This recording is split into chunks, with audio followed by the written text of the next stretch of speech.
Welcome back to Newsmax Now. It was an important night for Donald Trump. He took the majority of the delegates of last night's Republican contest. Trump told his supporters his big victory wasn't without opposition. Nobody has ever in the history of politics received the kind of negative advertising that I have. Record. Several anti-Trump ads are flooding the airwaves in the hopes of turning off Trump's support. Donald Trump campaign violence. I'd like to punch him in the face, knock the crap out of him. They'd be carried out on a stretcher, folks. I promise you, I will pay for the legal fees. Now Trump's campaign manager faces criminal charges for allegedly assaulting a female reporter. This ad by Our Principles PAC highlights some of the violence that has cropped up at Donald Trump's rallies. Last night, Trump addressed the need for the party to unify. We have to bring our party together. We have to bring it together. We have something happening that actually makes the Republican Party probably the biggest political story anywhere in the world.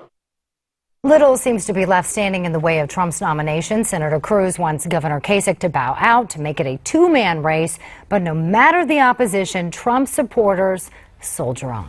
That they do. Joining us now, former communications director for Jeb Bush's campaign. He's also currently an advisor for Our Principles PAC. Tim Miller, thanks for being with us. Hey guys, good to be with you.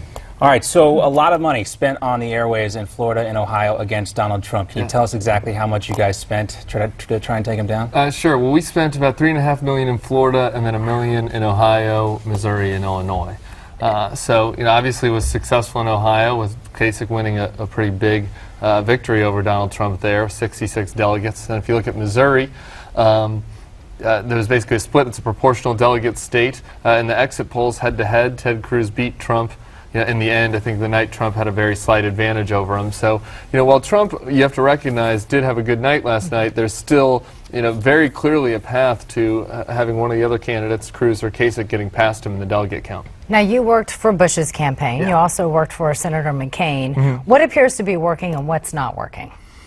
Well, look, with regards to attacking Trump, what is working is that the people who do not support him increasingly are, being turned off by his candidacy, and that's a problem. If you look at Mitt Romney and John McCain, George W. Bush, by this point in the race, they were consolidating support among the party's base. They were getting 70, 80% of the support. Yesterday, when voters were asked in a Hillary and Trump race, would you consider a third party? Of Republican voters, 1/3 said, yes, I would. A lot of those are very conservative voters, churchgoers, people who are turned off by Trump's past support for abortion rights and restricting gun rights. So I think from that perspective, there is a part of the base that's saying no to Donald Trump, and that's been effective. Of course, we're going to have to start beating him in more primaries to be effective in the end. Ohio seems to be kind of the outlier here. Everything else that has been attempted to take Trump down has the inverse effect, and it usually just makes him stronger, makes his poll results stronger. Why are we to believe that anything would change, minus Ohio?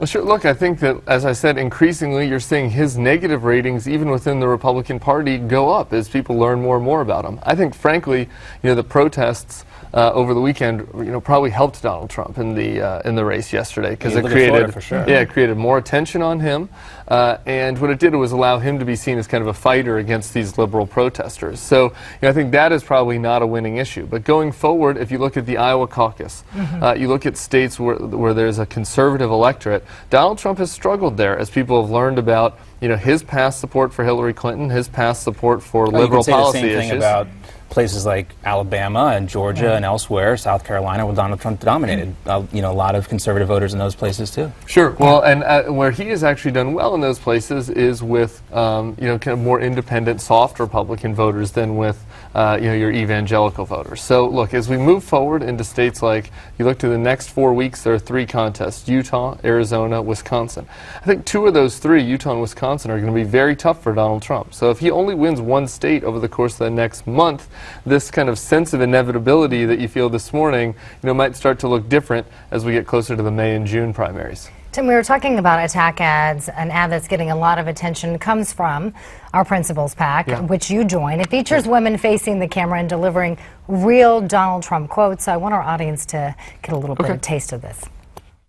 There was blood coming out of her eyes. blood coming out of her wherever. Women, you have to treat them like All right, so Tim, what's been the reaction that you've received from this ad? You just started putting it out. We literally put it out the morning of the primary, so you can't really see whether there's been an electoral effect. A huge social media response to it. There are, of course, some of the Trump supporters. There's some backlash to that, saying whether did you take this out of context, did you take that out of context. For the most part, these quotes are very clearly in context for what Donald Trump said. The point that we are trying to make is, imagine what Hillary Clinton is going to do to Donald Trump.